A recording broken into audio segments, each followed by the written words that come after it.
kanino yung Geschenk? So, from the direct object, papasok siya kay indirect object. Si dir ang magre-receive nung ein Geschenk.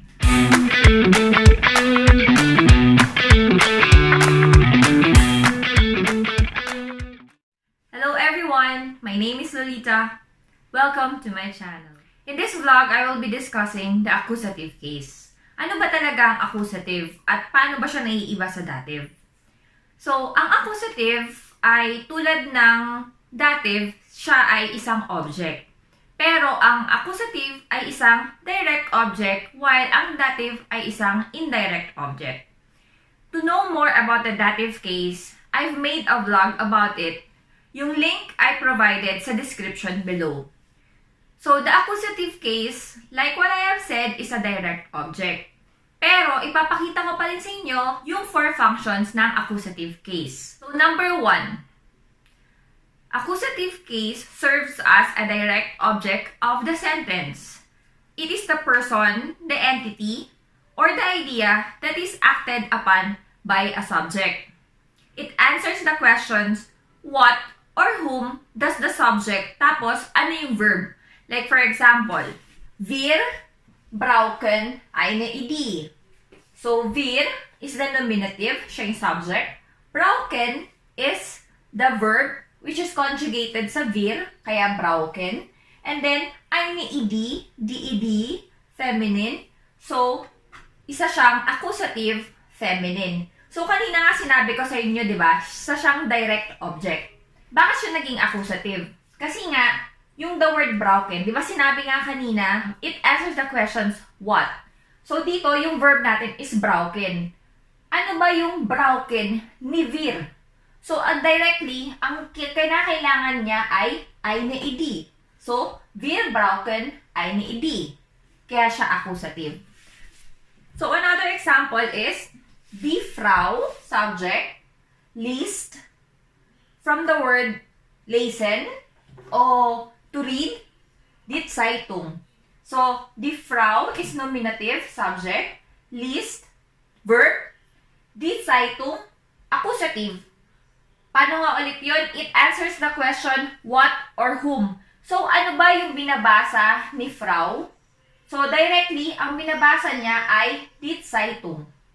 Another example, ito naman may dative. Ich gebe dir ein Geschenk. So, ulitin natin, ano yung binigay ni Ish? So, given is to give. Ein Geschenk. Kaya itong ein Geschenk, siya ay accusative. So, makikita nyo dito, ano naman ang dir? Ang dir, ito yung indirect object, which is the dative.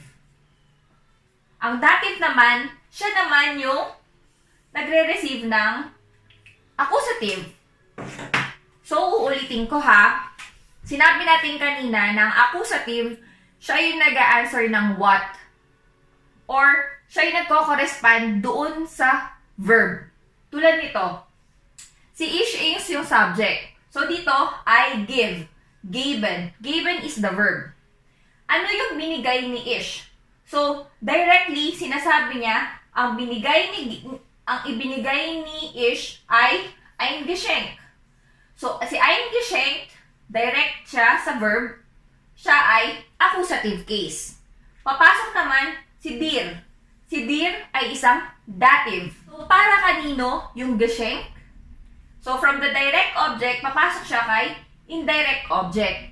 Si dir ang magre-receive nung ein Geschenk. German language, may mga verb na talagang hinahanap nila ay accusative at meron din naman na dative lang. Like for example, itong verb na to, fragen. Ang fragen ay immer accusative. For example, wir fragen dich. We ask you. So, ang hinahanap pa rin, dich is accusative personal pronomen. So, tatanong nyo, paano nyo malalaman kung dative or accusative to? Well, ang ano doon is, kailangan nyo talagang i-memorize o i-familiarize yung sarili ninyo sa mga verbs na hinahanap is dative or accusative lang.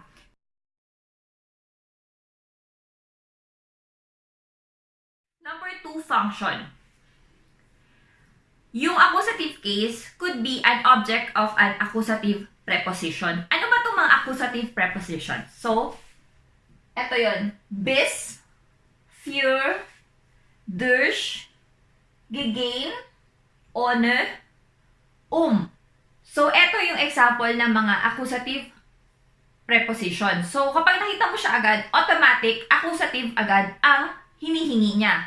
For example, ich kann ohne dich nicht leben. So, I can't live without you. Anong ginamit ko doon? The word ohne. So, yung preposition niya, kaya ohne dich. Dich is accusative personal pronomen.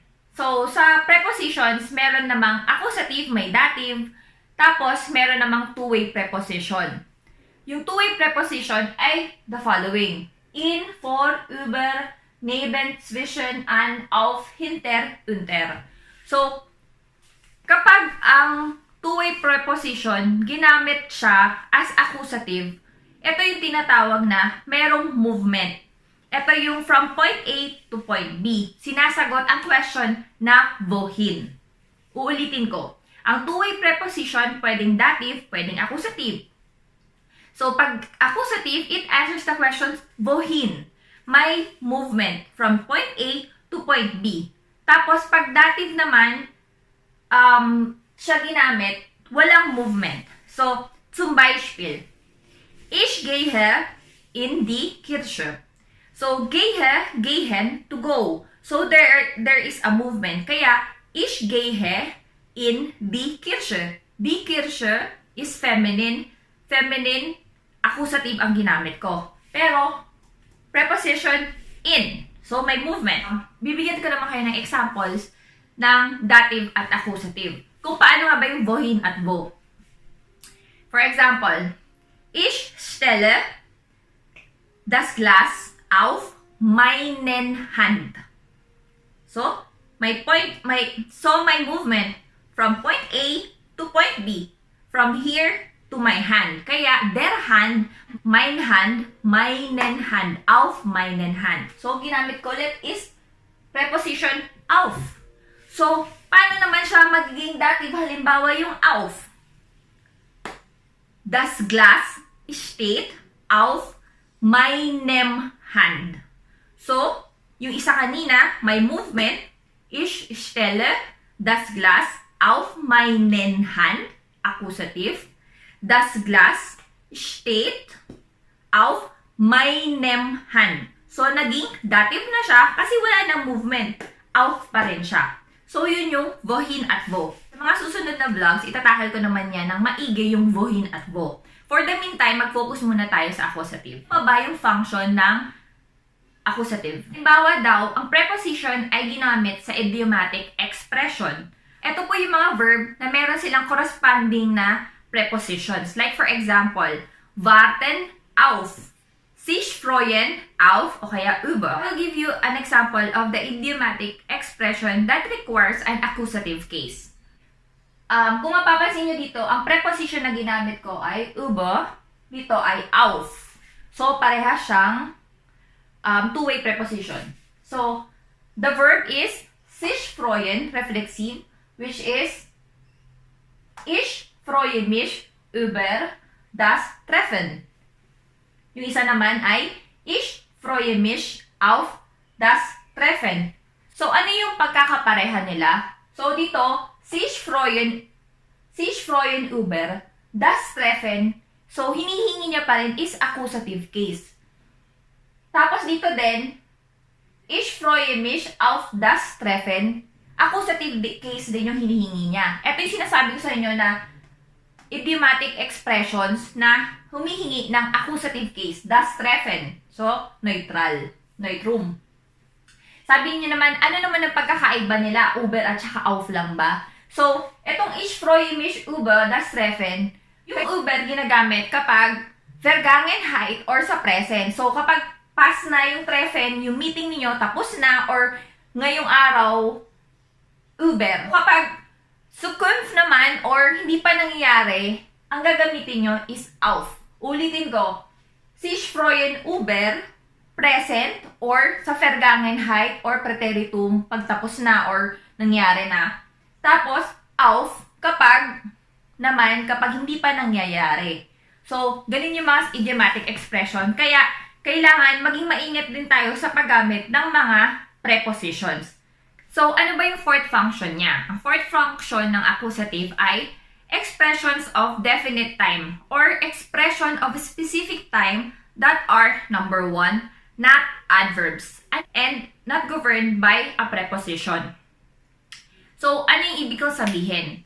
So, eto daw yung mga expression na hindi gumagamit ng adverb of time. Ano ba yung mga adverb of time? Like, heute, gestern, vorgestern, morgen, yun yung mga adverb of time. Ano pa? Hindi daw governed ng mga prepositions. Like, for example, yung mga seit. Example number 1. Sie duscht sich jeden Tag. So, jeden Tag, yan ay accusative. Nagsasabi siya ng definite time. So, every day. Tag is von der Tag. So, masculine.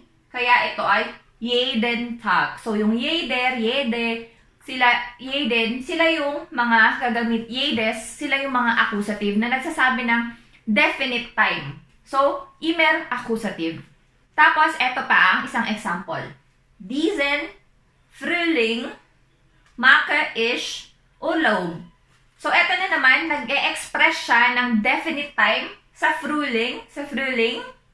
Mache ich Urlaub. So, magbabakasyon ako sa Frühling. So, definite time. Diesen Frühling. So, accusative case.